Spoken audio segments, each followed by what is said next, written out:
વટવા વિસ્તારમાં થયેલા મર્ડરનો ભેદ ઉકેલાયો, આરોપીને ઝડપી પાડતી ક્રાઇમ બ્રાન્ચ અને સ્થાનિક પોલીસ ટીમ। અમદાવાદ વટવા વિસ્તારમાં એક 40 વર્ષના વ્યક્તિને હાથે પગે દોરડેથી બાંધી મોઢા પર લગાવી હત્યા કરી। હત્યારા ફરાર થઈ ગયા હતા। આરોપીઓની ઓળખ નહોતી થઈ, તેવી રીતે મૃતકની પણ ઓળખ નહોતી થતી। એલસીબી 8 ઝોનના PI PSI PR Sarvaiya, NK Jadeja સહિત ટીમ તપાસ હાથ ધરી હતી। મૂળ તળાજા તાલુકાના નાનકડા ગામના પીએસઆઈ પીઆર સરવૈયા સહિત ટીમની સૂઝબૂછથી ભેદ ઉકેલાયો છે અને આરોપીની ધરપકડ કરવામાં આવી। PR Sarvaiya Bhavnagar crime branch, Mahuva police station, Mahuva division squad team તેમજ દાઠા પોલીસ સ્ટેશનમાં ફરજ બજાવતા ત્યારે અનેક ગુન્હાનો ભેદ ઉકેલી અનેક રહસ્યો બહાર લાવી પર્દાફાશ કરતા હતા। અનેક વખત મોટી રેડ પાડી લાખો રૂપિયાનો ઇંગ્લિશ દારૂના જથ્થા તેમજ કરોડો રૂપિયાની વહેલ માછલીનું મોટું કૌભાંડ ખુલ્લા પાડી આરોપીને જેલ હવાલે કર્યો હતા અને ઉચ્ચ પોલીસ અધિકારીઓએ રાજ્ય સરકાર તરફથી સન્માનિત પણ પીઆર સરવૈયાને કર્યા હતા। આજે પણ લોકો તેને યાદ કરે છે। આજે પીઆર સરવૈયા સહિત ટીમે ટેકનિકલ હ્યુમન સોર્સની મદદથી ખાનગી બસમાં આરોપી જઈ રહ્યા છે તેવી માહિતી મળતા જ ફિલ્મી ઢબે પીછો કરી આરોપીને ઝડપી પાડ્યા હતા। ગુન્હાનો ભેદ ઉકેલવા મોટી સફળતા મળી હતી। વટવા પોલીસ સ્ટેશનના પીઆઈ વછેટા અને ક્રાઇમ બ્રાન્ચના પીઆઈ પીએસઆઈ પીઆર સરવૈયા સહિત ટીમ જોડાયેલ।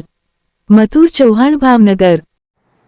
તારીખ 27 મેના દિવસે વટવા પોલીસને એક લાશ મળવાની જાણ કરવામાં આવેલ।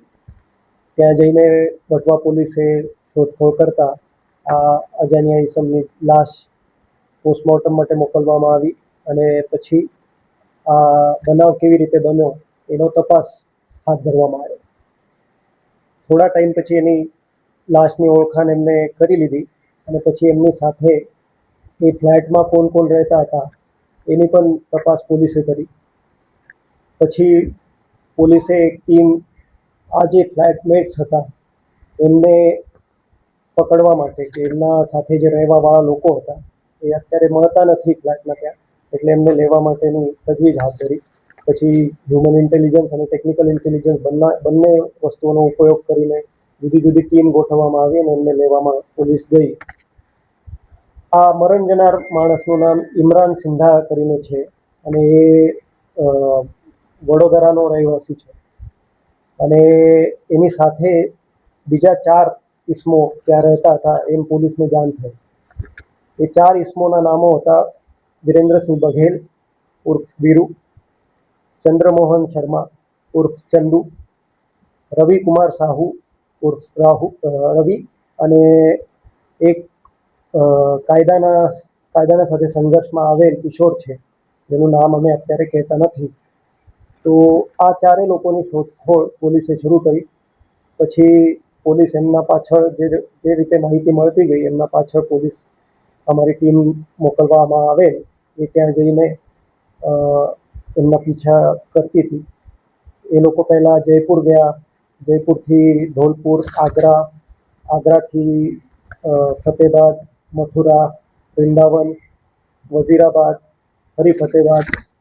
પછી ત્યાંથી એ લોકો આગ્રા તરફ પાછા જતા હતા ત્યારે બસનો પીછો કરી એકદમ ફિલ્મી ઢબે એમને પલવલ પાસે પોલીસે ઊભો રાખીને એમને પકડવામાં આવ્યો છે અને પછી આગળની તપાસ હાથ ધરવામાં આવેલ છે। આ લોકોનું સ્ટેટમેન્ટ લેતા એ લોકોનું કહેવું એમ છે કે જમવાનું જે બનાવેલું આમાં ચીડી આવી જતા આ ઇમરાને એમને ખરાબ રીતે બોલવાનું શરૂ કર્યું, ગાળો આપવાનું શરૂ કરી અને એના પરથી એ ગુસ્સે થઈ જઈને એમને પહેલાં એક હાથમાં આવેલ તાબુ એમના મગજ ઉપર મારવામાં આવે અને પછી એમને બાંધીને ત્યાંથી આ લોકો કે આ અમને મારશે આ બીકથી એને હાથ પગ બાંધ્યા અને ત્યાંથી નીકળી ગયા। હવે તપાસ દરમિયાન અને પોસ્ટમોર્ટમ દરમિયાન અમે આ ઇન્શ્યોર કરવાનો પ્રયાસ કરીએ છીએ કે આ માણસ એક્ઝેક્ટલી આ તાવાના એનાથી મર્યો છે કે એને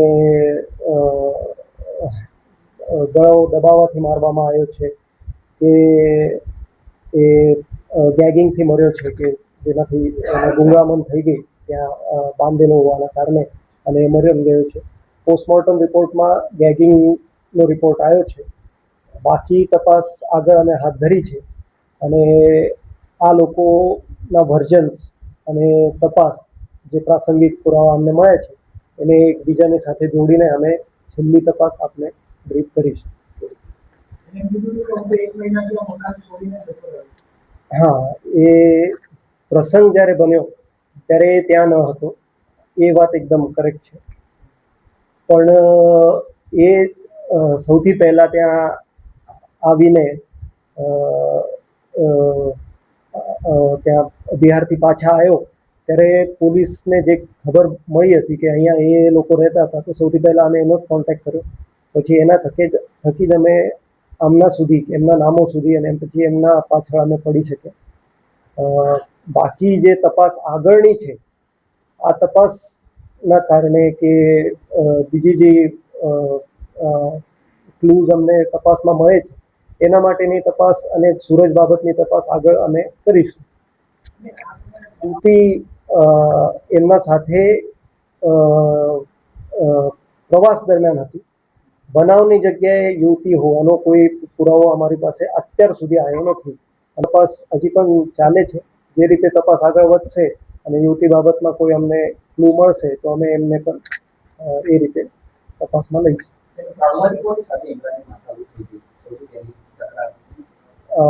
સૌથી પહેલા તકરાર જે અત્યાર સુધી એ લોકો કહે છે, જમવાનું બનાવતા હતા એ કાયદાથી સંઘર્ષમાં આવેલું બાળક અને કિશોર અને રવિ કરીને જે હતો એ છે, આ બંને જમવાનું બનાવતા હતા. એને જમવાનું એમને આપ્યું, એમાં કીડી આવેલ હતી, તો એમને ગાળો આપવાનું શરૂ કર્યું. તો આ ગાળો સહન ન થતાં આ કિશોરે એમને કીધું કે તમે માંસ અને મટન જેવી વસ્તુ ખાઓ છો તો આ કીડીમાં શું તમે પરેશાન થાવ છો, આ કીડી સાઈડમાં કરી દો અને જમી લો. એના પરથી એ ઉશ્કેરાઈ જઈ એમને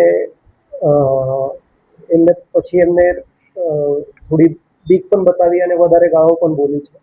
અને પછી એ લોકોએ સહન ન થતાં એક ઇમ્પલ્સિવ રિએક્શન જે આપણે કહીએ, આવેશમાં આવીને એમને એક પગલું ભર્યું છે અને એમાં એ પ્રસંગ બન્યો છે.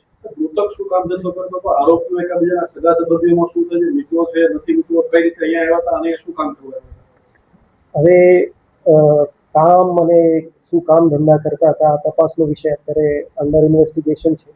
અને આ લોકો એકબીજા સાથે રિલેશનમાં નથી, પણ એકબીજાને ઓળખતા અને એકબીજાની આજુબાજુ રહેતા, નાનપણથી એકબીજા સાથે હતા કે કોઈ પ્રસંગમાં એકબીજાને મુલાકાત થઈ એવા મિત્રો હતા.